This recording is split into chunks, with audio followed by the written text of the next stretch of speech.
What's happening, guys? It's Jason, Aircooled Vintage Works, and today we're going to be bringing you what I call a bonus episode. So a lot of you guys have asked questions about the fabrication of the floor pan for our Manx, which is not this floor pan. This is another one Washburns did for us. This one actually belongs to our 67 cal look bug, which is a build you're going to see in the future on YouTube. So if you haven't subscribed to our channel yet, be sure that you do. You don't want to miss this build, and we got a bunch of other ones lined up behind it. But back to our Manx, which you can see the body right here. Today, we got a bunch of great video from Brian and AJ at Washburns. They sent us cool clips of all the fabrication that was done to our chassis because you guys have asked to see what was actually done and what does it take to build a chassis for a Manx. Well, we're going to show it to you. AJ took great video of the whole process of shortening it, which you've seen in the previous episodes. Now you're going to see all the custom modifications that we did for our chassis that you can do to yours too. So if you want to see what goes into building a Manx chassis, or you want to do one yourself, check this episode out. And if you have questions, obviously reach out to Brian and AJ over at Washburns. They're great guys. They do tons of chassis for us and they do great work. They can do yours too. Doesn't matter where in the world you're located, they can do it for you. So let's check this episode out. And if you haven't subscribed again, be sure that you do. You don't want to miss anything. Let's jump into it. All right, here we are with some awesome video from AJ over at Washburns. First thing we're going to be doing on this pan today is fixing this gap that was caused by probably a hit in its lifetime on a rock. Looks like it just destroyed a little bit of the front pan head here. It's pretty normal. So what AJ's doing now is trying to get the portion that got damaged flat and get a little heat on there and try and pull it out a little bit. This is pretty typical of any floor pan that you're going to work with a beetle. They've all got so much age on them now that you're going to find damage somewhere. Most of ours was in really good shape. There was just this one little section you can see in the front here that wasn't great. So he's fixing that. So he's going to pop this section out right now. And then the next step is going to be to make a couple of little patch panels and weld those in. So let's follow along as AJ does all that.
So now AJ's got a little patch panel cut. And if you look here, there's two sections that come together. There's the floor pan section that's flat, and then the frame head section, which he's cutting here. Those two pieces come together, so your patch panel is going to be two separate pieces. And you want to make the hole as square as possible. It makes it a lot simpler to just get a patch panel cut instead of trying to cut it to the hole. Open the hole up and make yourself a couple of square patch panels. It makes it go so much easier. So AJ's doing that right now, and then he's going to fit these in here and start welding it up.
now we're going to get to the e-brake placement.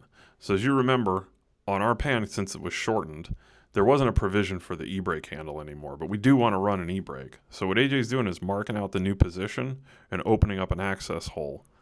And from there, he's going to take the section that was cut out from our original floor pan, and that's going to get welded in place. So we will have the proper position for our e-brake handle and fully functioning e-brake.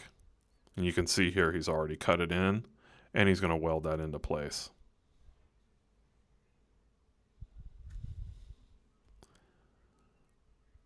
And here it is fully welded in, and we're using the new billet e-brake bracket from Washburns on our chassis. Really cool option. These work for Manx, but also work for streetcars too. And here we're going to have the access panel added to the front. So if you ever need to change your clutch cable or get in there to mess with the pedal assembly, you don't have to pull the whole thing off. This just makes it so much easier. Another Washburns part right there. And here's the inside. All the brackets for the tubes are in place. And you can see it's all brand new inside. And then these are the seat belt mounts.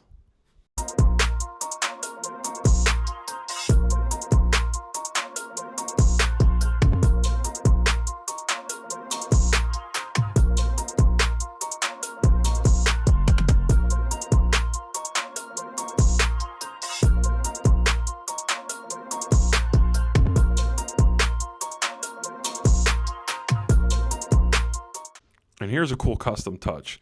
I always have these guys weld the seam on the frame horns.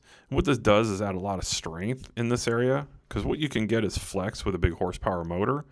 So for our car, I said, let's weld them up. Let's add all the strength that we can to it.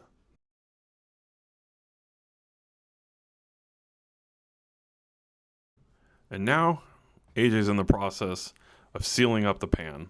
And so what that is the center section of the base of the pan that's cut out so that you can access the floor pan is going to go back on.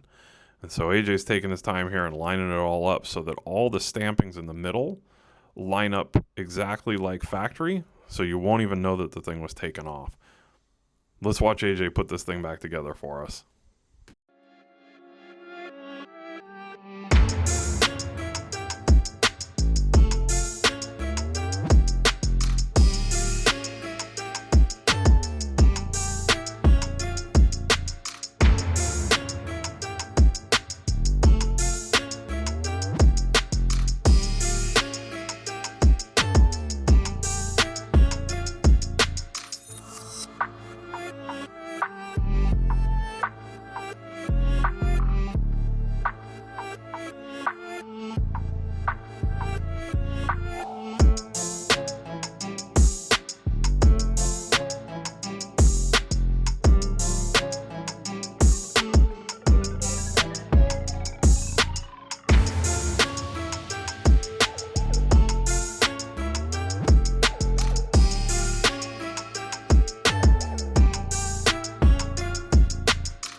And here it is, all metal finished. It looks as good as factory. You'd be hard pressed to tell that this thing was ever off. And now AJ's setting us up with some of the new Washburns brake line mounts. These are cool upgrades, a little bit thicker than stock, got a better look to them, and since these are going to be visible under the chassis, I really wanted something custom. So that's why we went with these.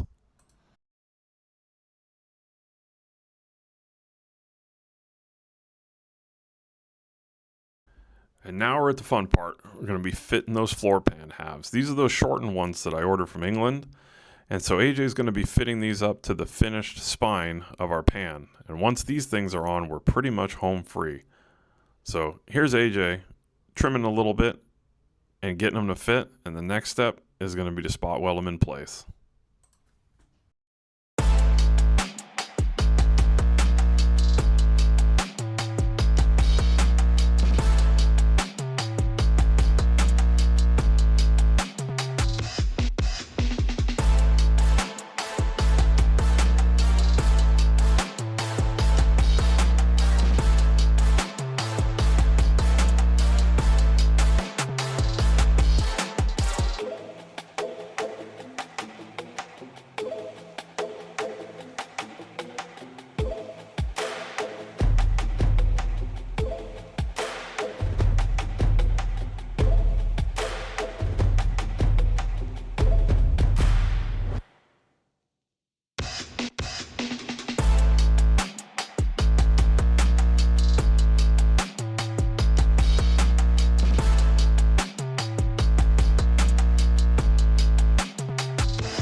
The last little bit to wrap up is our seatbelt mounts, because you definitely want to have seatbelts in an open fiberglass buggy. So Washburns makes these awesome mounts that you can screw your seatbelts right into, and AJ is going to put these in place and spot weld them home.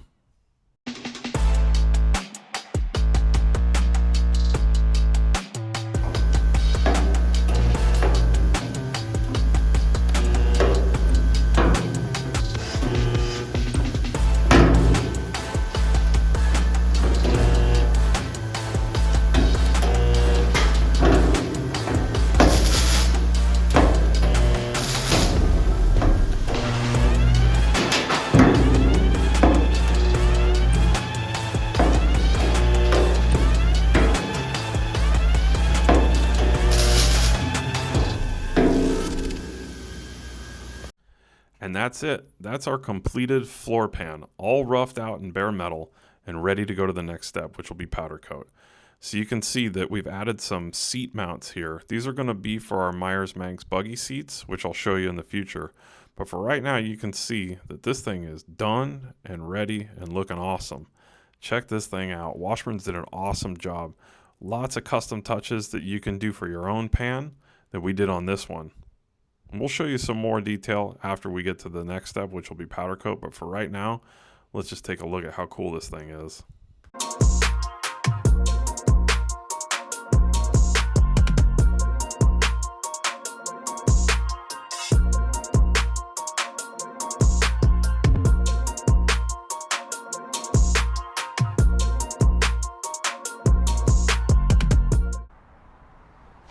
Cool sweatshirt, huh? You want one? You can get them on Meyers Manx website. They're pretty awesome. But that's the episode on the fabrication of our floor pan. So you guys got to see the whole process that we went through to get it into bare metal so that it's ready for us to take to the next level.